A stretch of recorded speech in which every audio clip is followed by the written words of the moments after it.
Hello and welcome back to the last day on US Paramount Month, and of course I will do that list video, which is you're probably not going to see until on Sunday, which is going to be on May than April, or so there's that. So let's definitely move on to it, and for this video we're going to be talking about of course, Riot. And of course, Riot having of course, a few albums before this. You know, it's definitely starting with the mid to late parts of the 70s. You know, releasing stuff such as Rock City in 1977, Narita in 1979, Fire Down Under in 1981, Restless Breed in 1982, which of course featured new singer on that album, of course, for Born in America. Rhett Forrester, and then Guy Speranza was definitely on the first three albums, and but the band definitely had a tough career prior to releasing this very album that we're going to be talking about. Just, their music was also they were definitely one of the really early metal bands. Early bands that definitely kind of had the sort of attitude of the new wave of British heavy metal. Sure, some people still classify them with the early stuff with, you know, hard rock, but the thing is, their music was also pretty much more youthful and a bit more heavier than most other hard rock bands. It's definitely at the same time very on the same edge of the new wave of British heavy metal bands. And of course, with Restless Breed and Born in America, definitely bringing a bit more of a traditional sort of 80s style you know, metal into their sound. But that would definitely change with this one, which before releasing this they did split up because of record labels and that. Just not going very well for especially guitar player Mark Reale. So he did form, you know, yeah, Narita, which was named not just after the Japanese bass, but also, yeah, the now defunct one, because I think it had Blew Up or some sort of, and also the album of Riot that was released in 1979. Of course, for that one had actually three members of San Antonio, S.A, which is Don Van Stavern, Dave McClain, and Steve Cooper. But only Don Van Stavern would join Mark Reale in the new lineup for Riot, which consisted of also, you know, Bobby Jarzenbeck and new singer Tony Moore.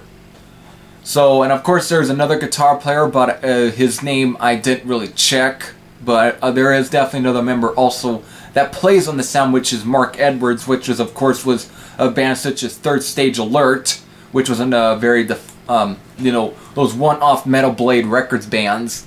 And of course he had released a solo record also. Thing was like, I know there was a track on there called Kamikaze, but it's not to be you know, confused with the track by Villain. But it was like a very instrumental EP. So with that, with this new lineup, they released Thundersteel in 1988, and this was an album that was very, at times, very different than some of the earlier ones. This was a bit more heavier, a lot faster. This was definitely on the same line of definitely the power metal band, especially even very ranging, you know, comparisons to Halloween from Germany. This is just a very fast, just shredding album that's just so different from some of the other albums. Sure, you definitely still get you know, Mark Reale's signature guitar you know, style, but he definitely does you know, he definitely pushed himself definitely for this album, you know, especially with tracks such as Thundersteel, which was actually a song recorded actually during the time with Narita. Definitely not the album, but the band. This is just a very solid album that is just very goddamn impressive. Fucking great album. Of course, with having drummers such as Bobby Jarzenbeck and Mark Edwards, this definitely, you know, shoved Riot to the next level. And of course, we got even just powerful tracks such as Fight or Fall or Sign of the Crimson Storm, Flight of the Warrior, shit, you know, Johnny's Back, or friggin' just, this is just a really great track. On the Wings of Eagles, and just, this is just a fucking killer album. But when it comes to having two drummers, they only, both of them plays on their respective tracks. Like Bobby Jarzenbeck plays on, you know, Thundersteel, you know, Fly the Warrior, Johnny's Back, Run for Your Life. Not to be confused with the track that appears on the Fire Down Under album. It's got the same title as the song that appears on Fire Down Under, but it's all around a different track. And then he also plays on Buried Alive, Telltale Heart, which is a... what a great way to end the album. The way it starts off is very also kind of atmospheric, but it kind of starts up with this... definitely with also spoken words, especially something of like a... I think a preacher telling a prayer of some sort. It's... and before going into just a monstrous epic track that definitely at times almost is over 8 minutes long, then ending with the sounds of the streets and all that. Just a killer track with different riff progressions and all around just a fucking phenomenal track. And then Mark Edwards plays on Fight or Fall, Sign of the Crimson Storm, Blood Street, which is not a kind of a ballad, but it's more kind of like on the lines of The Lady Wore Black, if anything, or Beyond the Realms of Death. Maybe, you know, it's just alright there, just a very powerful track. It starts off slow, soft, and of course with Tony Moore's very, you know, melodic vocals as well, just a emotional singing before just going into a really catchy track. There is a music video for this track as well, so... and of course, playing on, yeah, shit, just, yeah, on Wings of Eagles and that, just a all around, just playing on their respective tracks, and you can definitely tell their style, or definitely is a little different, but not too different, similar. This is just a killer album. That's all. I'm just going to end this on. This is a killer album, and actually the album that really introduced me to Riot.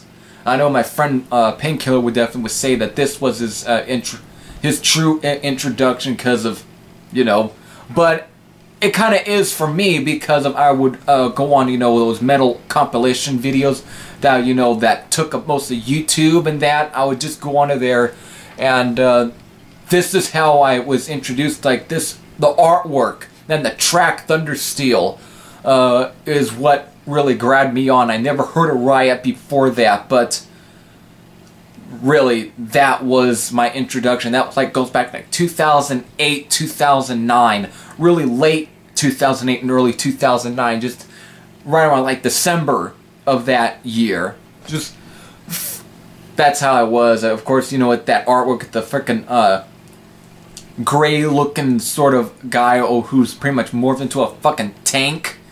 Very comic book art or sort like that, or like definitely comic book art. That's definitely what it looks like. But goddamn, is it effective? Is that artwork effective? And it just works for this album. I just want to say that it's cheesy, but damn, does it end up being effective? And I use that word about 3 or 4 times. Overall, killer album, and definitely that pushed Riot forward. Of course, going into the 90s, The Privilege of Power, I believe, was the album that was called. And just going on to there with Nightbreaker and with a different singer, Mike DeMeo or something like that. Then again, I haven't really heard most of those albums. I haven't. I haven't really heard that era of Riot. I only heard the Guy Speranza, Rhett Forrester, and definitely the Tony Moore era, and of course the new era of Riot, which Don Van Stavern has definitely helped carrying on due to the passing of Mark Reale in 2012. And of course, we did lose even two other members of Riot, which were singers, Guy Speranza and Rhett Forrester. And Rhett Forrester being lost in the early parts in the 90s, and Guy Speranza in the early parts of the 2000s. Just definitely, this band, it just shows how much, you know, stuff has been put onto this band. A lot of, you know, just shit. Obviously, it just seems like life just wants to shit on a band that actually has very much a lot of talent, but it just seems to do that. Life was harsh to Riot. So with that, yeah, again, if anyone wants to say that Quiet Riot was given, you know, a lot of shit, just look at this band. This band, which of course having a name Riot, was shat on much more and a bit more harsher than Quiet Riot. So they can shut the fuck up about that.